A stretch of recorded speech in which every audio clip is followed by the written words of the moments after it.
Hello, I am delighted to welcome to the Design Notes studio the designer of Solar Fide, Imperial Struggle, and probably best known for the BGG #1 forever, which was Twilight Struggle. This is Jason Matthews. Jason, welcome to the Design Notes studio. Thank you so much for having me, Ben. So, this first question, I ask it everybody. And, you know, we live in a society where we're supposed to be modest and we're supposed to be polite. This gives you the opportunity to brag as much as you want. So the question is, when did you know that you were good at what you do? That's an interesting question. I mean, I guess, to be honest, I design for myself. That is my target audience is me. So if I think a game is entertaining, then that means it's ready. And you never quite know. I mean, in many aspects of life, my tastes run slightly off center. I what other people like is not necessarily for me, and vice versa. So you're never quite sure if you're designing with your own tastes in mind that other people will be receptive to those same ideas. But they have been. So, I mean, obviously I'm not selling 2 million copies of X, Y, and Z, but for kind of people who are interested in the same sphere that I am, my designs do pretty well. And so that's very gratifying. So, kind of affirming. So I want to ask you a question here. And because it seems to me I can never get a straight definition out of wargamers as to what a war game actually is. It seems to me that definition tends to shift when they want to say that something isn't a war game. So as a war game designer, can you tell me your definition of what a war game is? So, it's a funny thing. I would say that war games have always been defined in opposition to something else. And so when I first got into the hobby, when Avalon Hill was putting out games like Diplomacy or Civilization, or even, some games that are a little more Euro, like Kremlin, no one even raised an eyebrow about whether those were war games or whether they belonged in the same hobby. And the reason for that is that war gamers were defining themselves against role players. And everybody inside that sphere of Avalon Hill was part of, us, and everybody who was over with TSR was the them. And so the definition shifted on that basis. In the more contemporary era, when when board games are again the predominant form of the gaming hobby, and there's a split inside the gaming hobby between Euro gamers and war gamers, we spend a lot of time, not me actually, but other folks who identify as war gamers spend a lot of time trying to define war games away from the rest of board gaming. I think all of this is kind of a fool's errand, and no matter what definition you come up with, there are always marginal cases that kind of puncture the balloon. And as a result, I've always actually preferred the term consim or conflict simulation, because I think it incorporates more of the games that we intend to incorporate when we talk about war games. And I was having a discussion with someone on my Discord the other day, and it seemed to me that they would move the goalpost as to what a war game was when they wanted to gain leverage in the conversation. What is that notion of defining yourself against something else? Is it a desire to be more rarefied, to imply that what you're into is somehow of greater artistic value, or is it something less quantifiable than that? I think, I mean, if we're going to be, if I'm going to indulge in kind of pop psychology 101 in this respect, people have this profound need to belong, and they're looking for their tribe. And unfortunately, to engage in that activity frequently means that they're trying to exclude someone else from that tribe. And wargamers are not classically known as the most social or gregarious aspect of the hobby. And so I think they fall very easily into this trap of trying to exclude others by virtue of making, by kind of gatekeeping or creating barriers to entry that don't ultimately serve anybody's purpose. And we've seen, I think, over the last sort of half a decade, especially with the increase in coin games, that normal, for want of a better term, gamers, people who play Euro games, have been dipping their toes into con sim games. I mean, I'm completely bewitched by the coin system, for instance. This must be a good thing, right? Oh, I totally think so, and for a wide variety of reasons. But on the one hand, it's important because it makes wargame publishers competitive. They can start bringing down their prices because their print runs are larger, because they're speaking to a wider audience, and that means the accessibility goes up, because if you don't have to charge $100 for a game, you can charge $59 for a game. You start to look in the same economic space as a Euro game. I also think that conflict simulations can serve an important educational function. And in the United States, where knowledge of history is rather thin, knowledge of geography is even thinner, I think war games can provide an effortless way to help increase that knowledge bank for the general public. And then I think our part of the hobby is fun. And one of the things that I think experienced Euro players, I don't know if you've encountered this, but a lot of my very experienced Euro playing friends, as of late, within the last 3 or 4 years, have kind of switched to wargaming. And the reason for that seems to be that they miss the narrative aspect of gaming, which conflict simulations provide in sort of an abundance. And so it's a draw.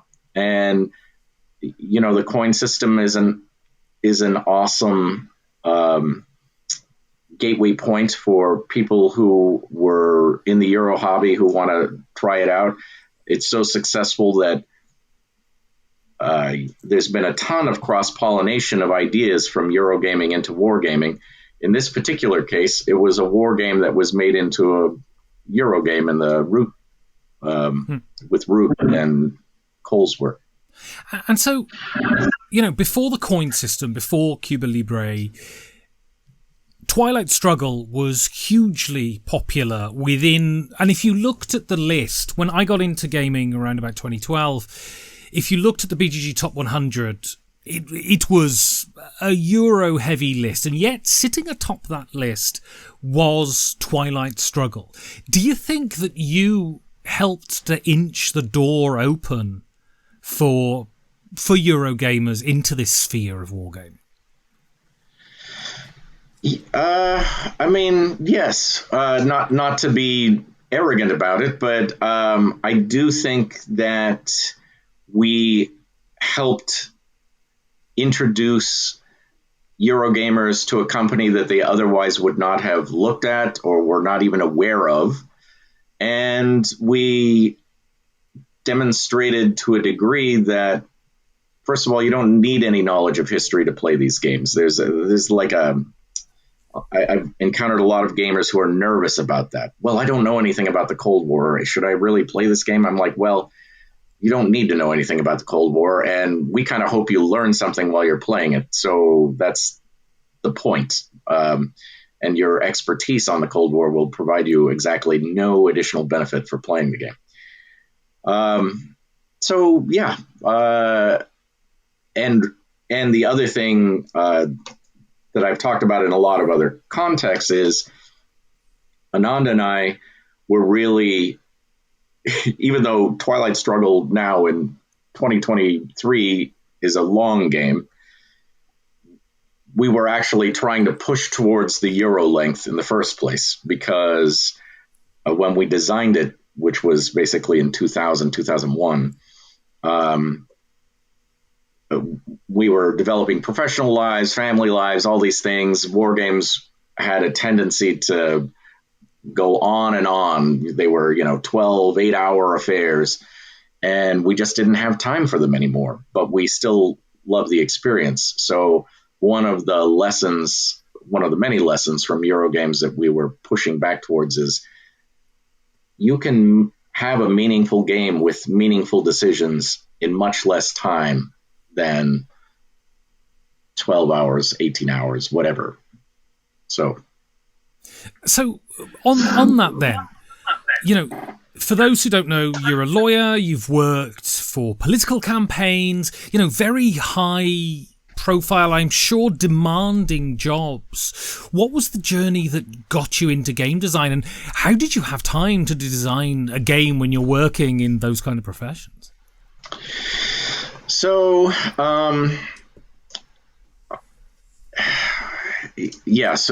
I was working in the Senate when I designed Twilight Struggle, and it was hard, but gaming was already an obsession, and I was already spending too much time on it. And so you just don't sleep. I don't know what to tell you. I would, let's see,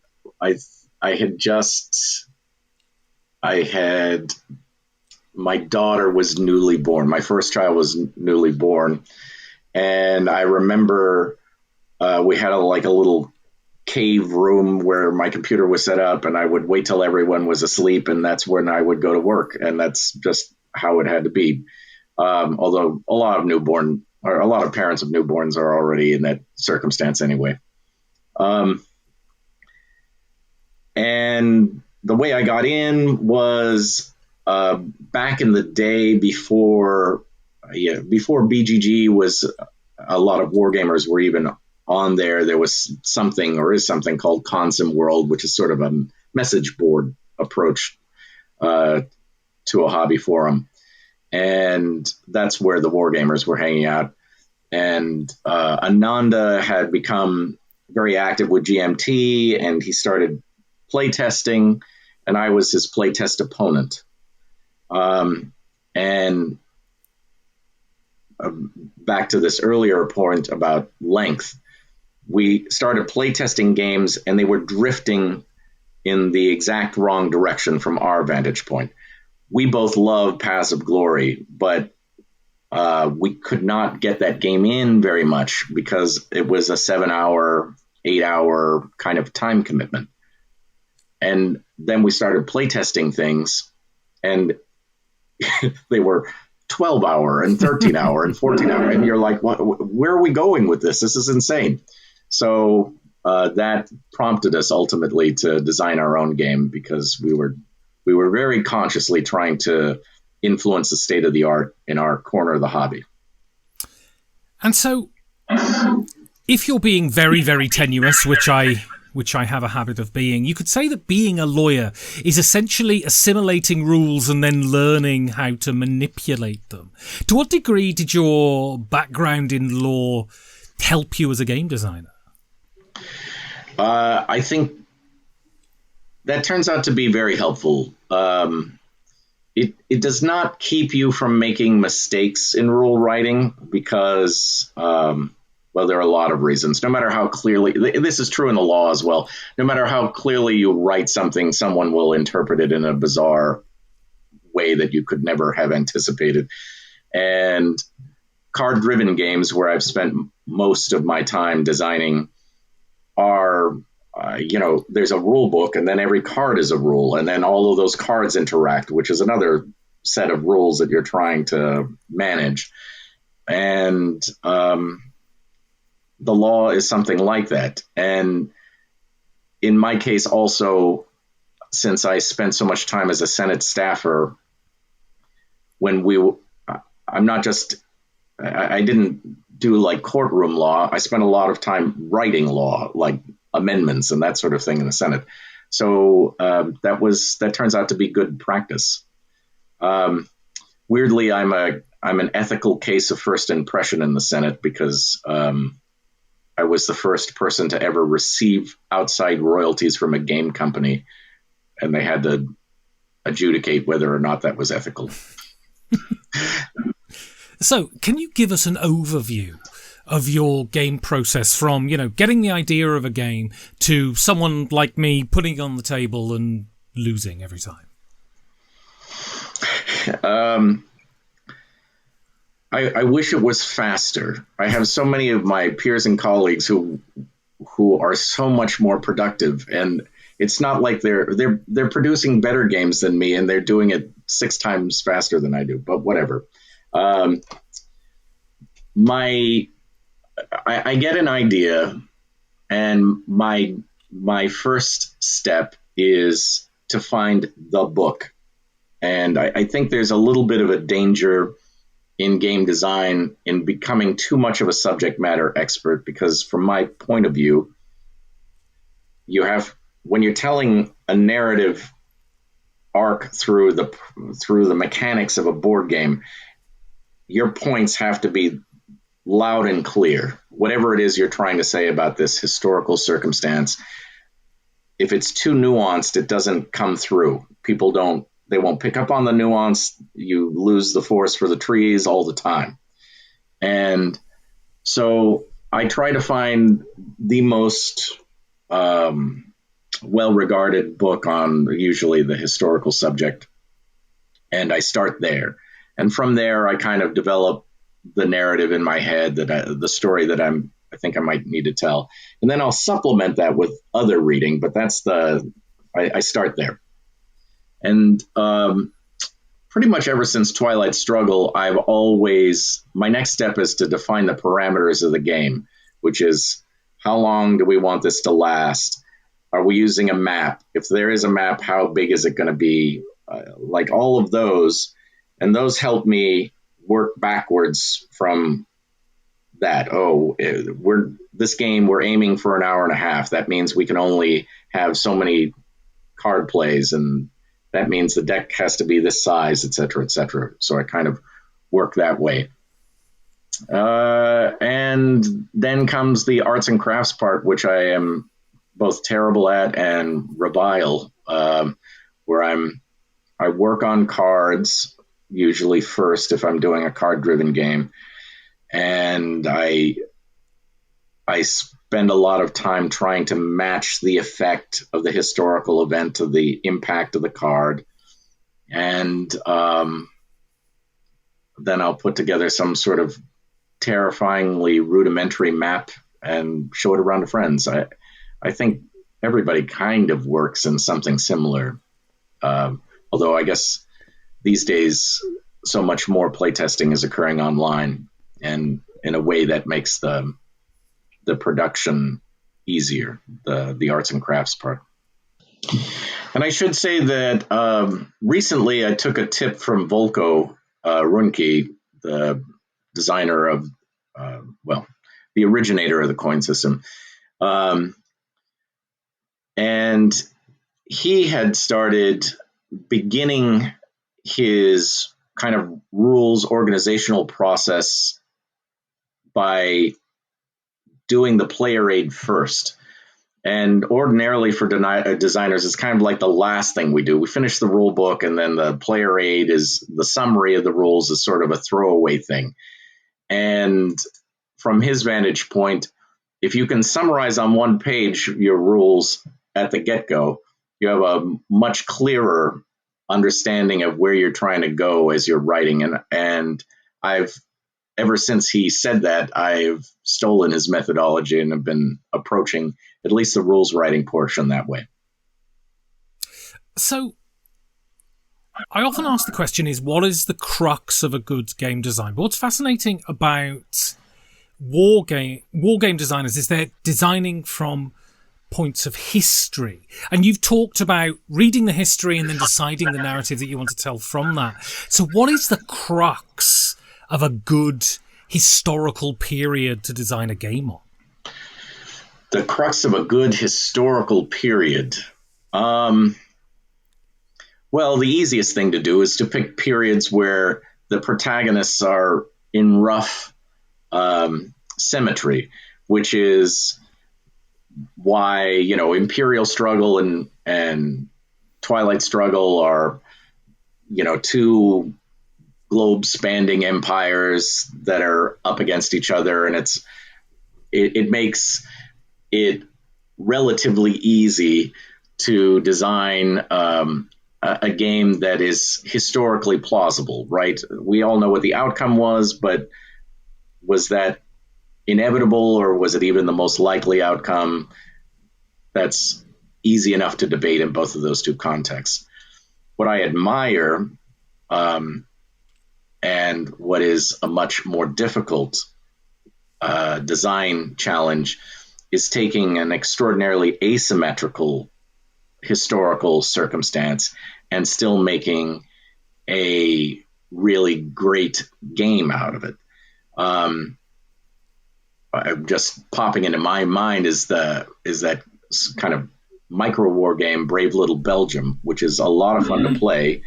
But of course, the design challenge becomes, okay, how do we simulate this asymmetry, still make it fun, and define victory conditions in such a way that, it makes it plausible that both players can win, even though in the case of Belgium, that still means you're going to ultimately be overrun by Germans.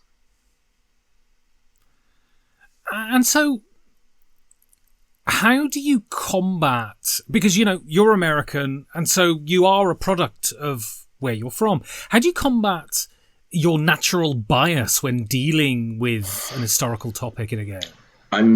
I try to be super conscious of it. I'm very gratified that people seem to understand that I'm trying to play it straight, which is Twilight Struggle, for all of our best intentions, still has an American viewpoint on the Cold War. The events have a certain American skew. These are the things that we think are important, or Americans will recognize as important in the Cold War, even though if you were somewhere else, they would probably have a different list of things that they thought were the most significant events of that period. That said, we are very neutral. We have a very realist approach in Twilight Struggle to the conflict. It's not about American triumphalism. We didn't, this game is not, we won the Cold War and it was an inevitability. It is not capitalism is so much better than communism. It is not democracy is so much better than the Politburo. In fact, in that game, the fundamental statement is that the two sides ideology is window dressing in that game. This is power politics at its core. And the two sides are going to pursue their best interest by any means possible. And as a result of that kind of realism and trying to play it down the middle, there are little snarky things that we do to both sides in that game, right? On the little bits of humor on the cards or cynicism on the cards. But we do it to both sides, and that's why it's been published in Polish and Hungarian and Czech and Russian and Chinese, because the audiences for those games in the other country can recognize their own experience in it, because we are trying so hard not to impose a purely American viewpoint. So I want to talk a little bit now about the future. So what do you have coming out in the future? Well, so I just finished Twilight Struggle Red Sea, which is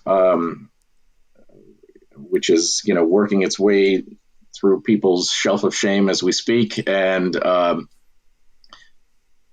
Gene at GMT has asked Jason Carr and I to do another game along those lines, although Twilight Struggle Red Sea was very consciously an introductory game to help people on-ramp onto Twilight Struggle.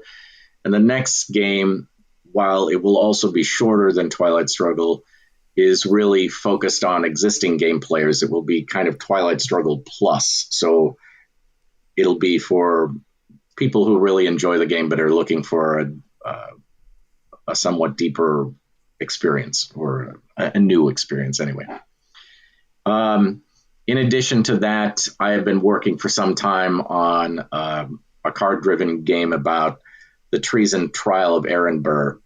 Everyone knows that, at this stage, thanks to the musical, I guess everybody knows that Aaron Burr shot and killed Alexander Hamilton in a duel. But most people don't know that what happened to him after that is even crazier. And he never stood trial for killing Alexander Hamilton, but he did after he was removed from the ticket for the vice presidency by Jefferson. He hatched kind of a crazy scheme about creating an empire and splitting off the Louisiana Purchase from the United States and kind of crowning himself king of Louisiana. And ultimately, he was hauled. Jefferson got wind of it, and he was hauled into federal court and tried for treason.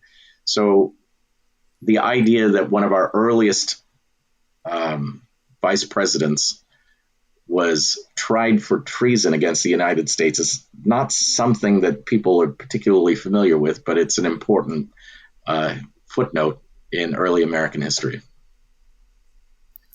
So the majority, I would say, of people watching this probably aren't wargamers. And so I've got a two-part question. Firstly, what would you say to them about the value of wargaming? And secondly, what would be some titles, and please feel free to include your own, that would open the door slightly for them into that arena?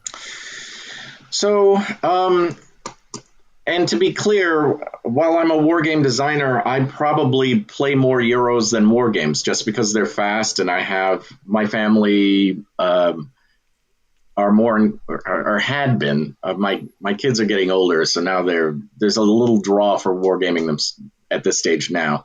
But previously, I played with them. It was always Euros. That's just how it was, and I love a great Euro design. I love stealing good ideas from them. And so I try and play to see what the state of the art is with any new emerging design that's getting good buzz.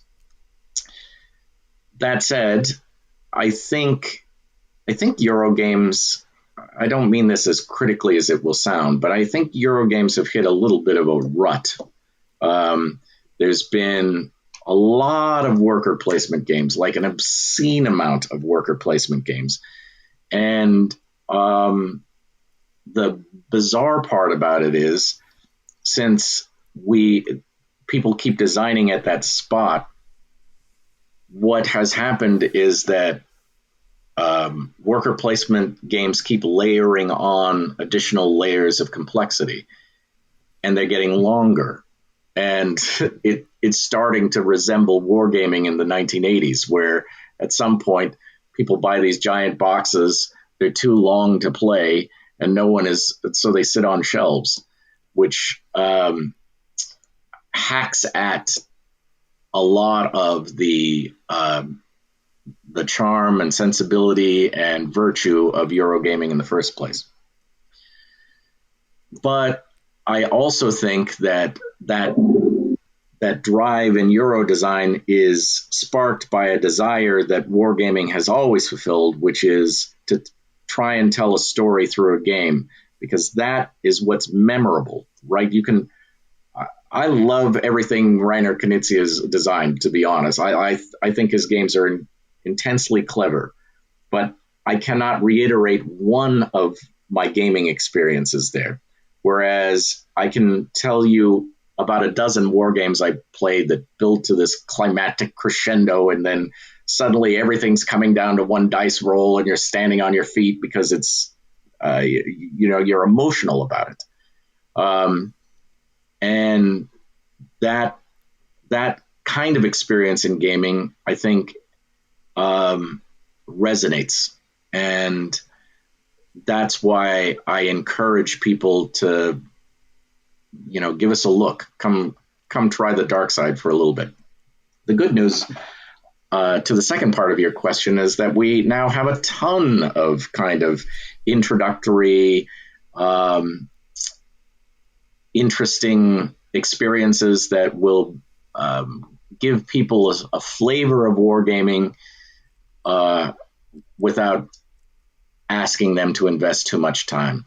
Obviously, the Coin series is great. It's a multiplayer kind of game, and so if you're in a multiplayer group, Cuba Libre is a fantastic place to start. The Undaunted series by David Thompson is like a masterpiece of deck building applied to tactical wargaming. There are a number of kind of these smaller war games, 300, which I think is really clever. I work with Fort Circle Games as well, that produced The Shores of Tripoli, which is a very fast, abstracted game about the war against the Barbary pirates that most Americans don't know ever happened, but it actually happened twice. And more recently, Fort Circle has a design by Tori Brown that is kind of based on the work I did with Christian Leonard on 1960, but it's about the adoption of the 19th Amendment and the suffrage movement in the United States. And so I think one other great thing about what has been happening in wargame design is that we're moving away from the 70th game about Stalingrad and the 150th game about Gettysburg.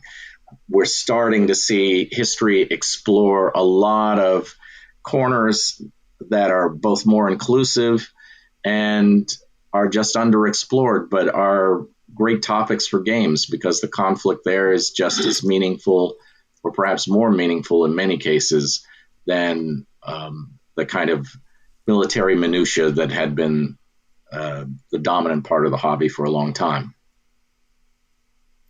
So, two more questions then. First one is, you're at a convention, you go out for dinner in the evening, and you're coming back from the loo, and you hear a table of gamers, and you hear your name mentioned. So you sidle into the corner and eavesdrop on their conversation. What do you hope they're saying about you? I hope they're saying that they're going to buy my game for all of their friends, but I mean, I don't know. You know what I honestly like? What I find the most gratifying of anything that people have said to me is, and it really just because it touches at my own experience. I got into the hobby because my dad, on a whim, bought the old Milton Bradley Axis and Allies at Toys R Us because he knew I liked history, and he was like, well, so he got me that as a Christmas gift. And he and I, as a result of that, bonded in ways that we never would have. And we played almost every weekend for years. And then I was off to the races on other weird wargaming rabbit holes. But I do love it when I hear stories about people using my game to connect with their kids, because that was my experience. And so to the extent that I helped that happen for some other families, that's amazing. So my last question, and I guess you've kind of answered it to some degree, but why is gaming good? I think gaming is good because well, this might be controversial in my circle, because we have spent so much time as a hobby developing mechanisms to allow people to find opponents, and then all of a sudden, in all corners of the hobby, if you want to sell your game, you have to include a solitaire mode. And I'm like, wait, what are we doing? What didn't we go to all this trouble so that we could play together? I think the socialization and that interaction with another human being with that provides an excuse for friendly, non-judgmental interaction. You know, it's not political, it's not romantic, but you do develop a connection. I think that's the primary virtue of any game. And after that,